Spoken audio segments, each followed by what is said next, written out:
we're at the burn that we're concerned about. The very reason we've got a wee micro incubator or hatchery running. And you can see, if you look into the bed of the burn, there's a huge amount of granite sand deposited on the bed.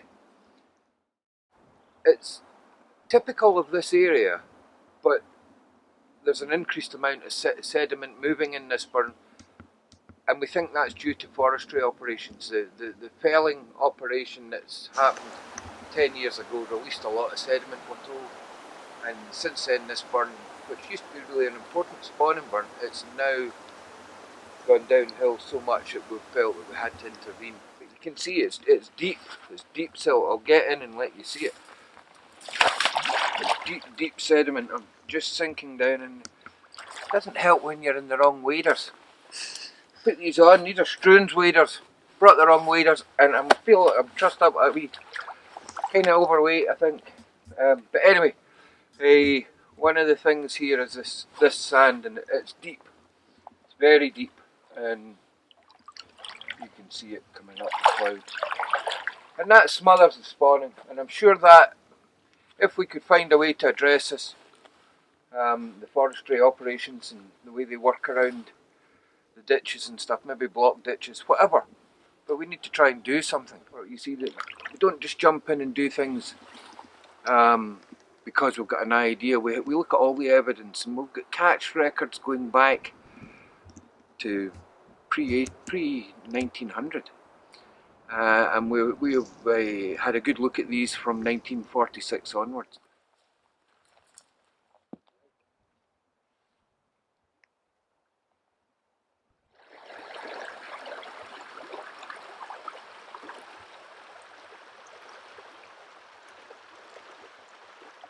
Probably only about a week old, but less than a week old. They just started hatching a week ago, so you can see also here in the side egg here, you see the eyes very clearly developed. These eggs are going to hatch any day now.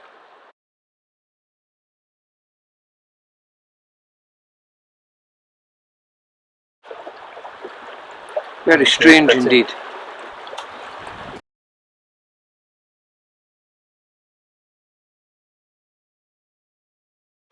So what we're doing is we're just getting a few alvins out at a time, putting them into our container here and photograph them, and that allows us to get an accurate count on them later on, see how many we put out and exactly into what locations in the burn.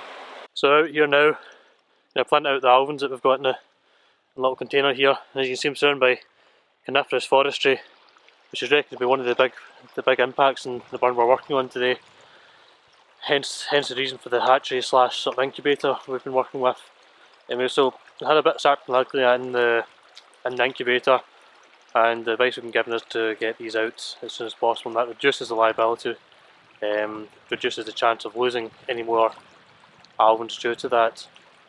So we'll give you a look at see what we're putting out. So you can see here we've got a bucket of a few hundred. We're just going downstream to put some further down as well. And we'll stock these out at fairly low density and give them all the chance they've got in this burn. It's a little shelter spot for them to drop into.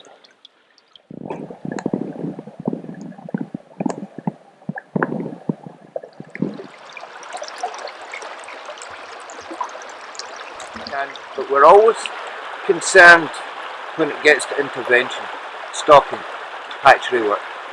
And the reason we're concerned is because things go wrong.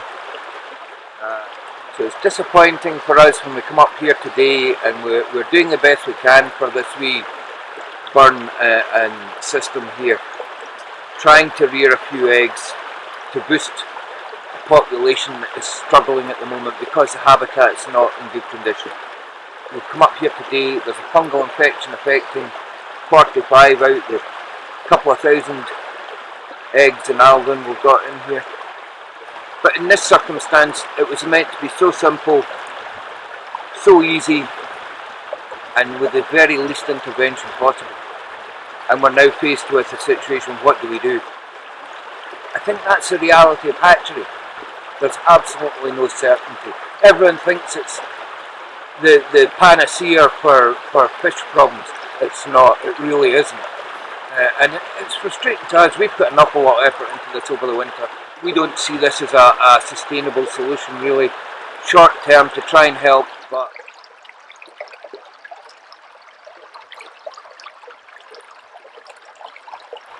it's a simple, it's a micro hatchery. It's just really an incubator. There's a feed from the burn and an overflow back to the burn, and it's designed that eventually the alevins, when they reach the swim up stage, they'll just feed back to the burn themselves.